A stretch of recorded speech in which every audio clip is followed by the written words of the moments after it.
త్వరలో అనంతపురం జిల్లాలో పాదయాత్రకు సిద్ధమవుతున్నారు జనసేనాని పవన్ కళ్యాణ్. తాను పూర్తిస్థాయి రాజకీయ నాయకుడిని కాదన్న వారికి పవన్ సమాధానం చెప్పారు. అసలు పూర్తిస్థాయి రాజకీయ నాయకులు ఎవరున్నారని ప్రశ్నించారు పవన్. ఆయన మరికొన్ని వ్యాఖ్యలు చేశారు.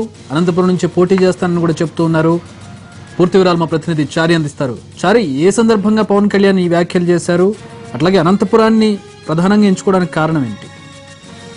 జనసేన పార్టీ ఆవిర్భవించినప్పటి నుంచి ఇప్పటి వరకు చూస్తే ప్రత్యేక హోదాకు సంబంధించినటువంటి అంశాల మీదనే ఫోకస్ చేస్తూ సభలు సమావేశాలు ఏర్పాటు చేశారు. అయితే ఈ రోజు పార్టీకి సంబంధించి అనంతపురం జిల్లాకు సంబంధించినటువంటి ఏదైతే పార్టీ ఎంపిక చేసినటువంటి జనసేనాని కార్యకర్తలు ఉన్నారో వాళ్ళందరికీ ఈ రోజు సమావేశమయ్యారు. సుమారు గంటన్నరకు పైగా సమావేశమయ్యారు. ఈ సమావేశంలో ప్రధానంగా తనపై వస్తున్నటువంటి ఆరోపణలతో పాటు అనంతపురం జిల్లాకు సంబంధించినటువంటి సమస్యల మీద కూడా బాగా సుదీర్ఘమైనటువంటి చర్చ జరిపారు. వచ్చినటువంటి 100 మంది జనసేనాని ప్రతినిధులతో తన అభిప్రాయాన్ని పంచుకున్నారు. మొత్తం అనంతపురంలో ప్రధానంగా వ్యవసాయానికి సంబంధించినటువంటి తీవ్ర సంక్షోభంలో ఉన్నటువంటి నేపథ్యంలో రైతులకు సంబంధించినటువంటి అంశం మీద ప్రజాక్షేత్రంలోకి వెళ్లాలని జనసేన నిర్ణయించింది. ఈ నేపథ్యంలోనే అనంతపురం జిల్లాలో ఈ నెలాఖరులో అనంతపురం జిల్లాలో పర్యటించబోతున్నారు. 3 రోజుల పాటు పాదయాత్ర చేయడంతో పాటు అక్కడ ఉన్నటువంటి సమస్యలు, ఏ సమస్యలు ఉన్నాయి, వ్యవసాయంలో ఎలాంటి సంక్షోభం ఉంది, ఇక ప్రజలు ఎదుర్కొంటున్నటువంటి సమస్యలు ఏంటి అనే అంశాలన్నింటినీ కూడా తన పాదయాత్ర ద్వారా తెలుసుకోవాలనుకుంటున్నారు.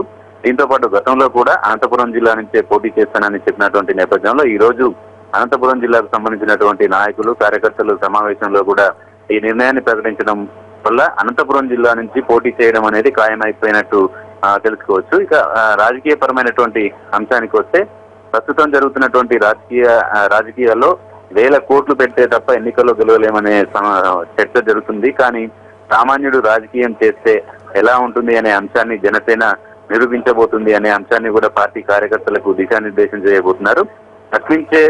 ప్రశ్నించి సమస్యలకు పరిష్కారం తీసుకుని రావడమే జనసేన ప్రధాన లక్ష్యం అని చెప్పేసి కూడా పార్టీ నాయకులకు దిశానిర్దేశం చేశారు. ఈ సమావేశంలోనే తనపై చేసినటువంటి విమర్శలకు కూడా సమాధానం చెప్పే ప్రయత్నం చేశారు. ఫుల్ ఫ్లెడ్జ్డ్ గా రాజకీయ నాయకులు ఎవరు అనే అంశాన్ని కూడా ఆయన ప్రధానంగా చెప్పుకొచ్చారు. ఇక సినిమా రంగానికి సంబంధించినటువంటి తనకు గౌరవము, సినిమాలో నటించడం అనేది ప్రస్తుతం తన వెంట ఉన్నటువంటి కార్యకర్తలు పార్టీని నడిపించడానికి కోసం మాత్రమే సినిమాలు తీస్తున్నారని ఒక సంకేతాన్ని ఇచ్చారు.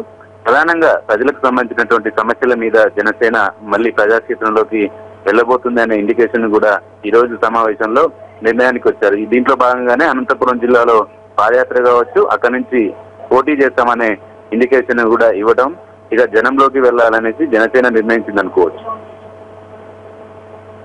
Right Chari, thanks for the updates. Anantapuram జిల్లా జన సైనికులతో సమావేశం నిర్వహించారు పవన్ కళ్యాణ్. అనంతరం జిల్లా నుంచే కార్యకర్తల ఎంపిక ప్రారంభించారు.